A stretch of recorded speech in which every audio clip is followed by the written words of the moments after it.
We're going to take a look at question 2 for our basic ordering game here. If you haven't already seen the video on setting up the diagram for this game, you want to go ahead and take that first, and you can find that on our YouTube channel by subscribing, or you can find it on alpha-score.com in the free trial section.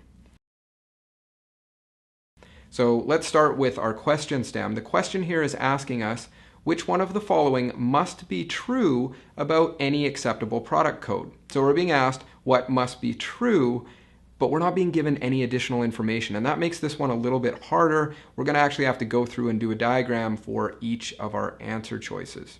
Now, first of all, let's look at that must be true aspect of the question stem. That's really what type of question this is.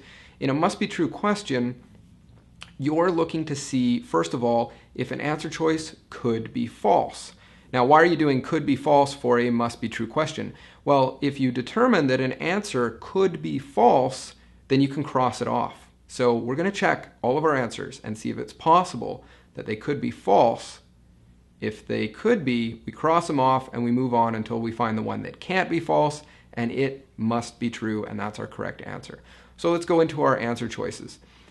As we go into the answer choices, as I said, because we don't have any new information, we're going to have to do a new diagram for each one of these answer choices. And remember, you don't want to be using your master diagram. You want to draw a new diagram for each one of these. And that's really just going to be represented by your 5 simple placeholders with the little rules drawn in there if you want to add them in as well.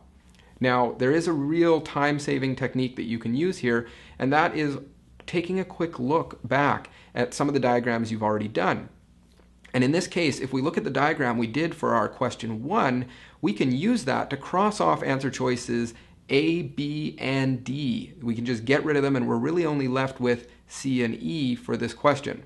But we're going to go through this basically. If you want to look back at question 1 and see what your diagram is there, you can apply that and cross off those to save time.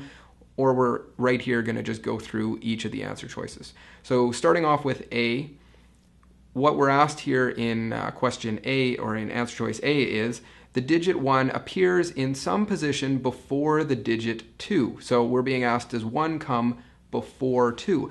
Now remember, must be true question, we're trying to see if this could be false. So we're going to try and put 1 after 2, making answer choice A false. If we can do this and not violate any of our rules, we just cross off answer choice A. It's out, and we go on to the rest. So let's put 1 somewhere after 2. Let's just throw it at the end. We can throw 1 in the 5th spot. Well, we know we have 1 or 2 first. We've gotten rid of 1, so we're going to have 2 first, 4 second. We got 2 remaining spots, and we've seen that we can plug in 0, 3 in our 3rd and 4th spots. Doesn't violate any of our rules. Our 3rd spot is still less than our 5th spot, and our 1st spot times 2 gives us our 2nd spot. We've applied all of our rules, filled in our diagram, and entity 1, or digit 1, comes after 2. So answer choice A could be false, meaning it's not our must be true correct answer. We can cross that off. Now you can take this same diagram and apply it to B. So B asks us if 1 must come before 3. Well, we see from this diagram, 1 is at the end, it's coming after 3. We can cross off answer choice B as well. And you can actually do the same for D. D is asking us if 3 must come before 0. Well, in this one, in this diagram we've got set up here, 3 doesn't come before 0, so we can cross off D. So we're really only left with C and E. So C asks us if 2 must come before 3.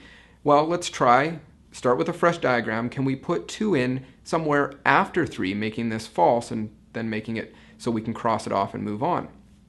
Well, 2 is going to have to be, we're either going to have in the first 2 spots 1, 2, or 2, 4. So 2 is going to have to be in our first spots. It's either going to be 1, 2, or 2, 4. And that doesn't leave any room for 3 to come somewhere before 2. In fact, 2 must come before 3. There's only 2 places we can put 2, and there's no room to put 3 before it. So answer choice C must be true. That's our correct answer for this must be true question.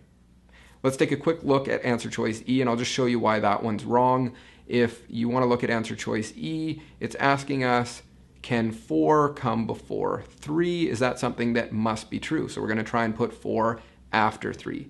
And if you plug it into your diagram as 1, 2, 0, 3, 4, you'll see that 4 can actually come after 3, doesn't violate any of our rules. We've got 1 and 2 in the first spot, making 1 times 2, 2, fitting our rule about the first spot times 2 being our second spot.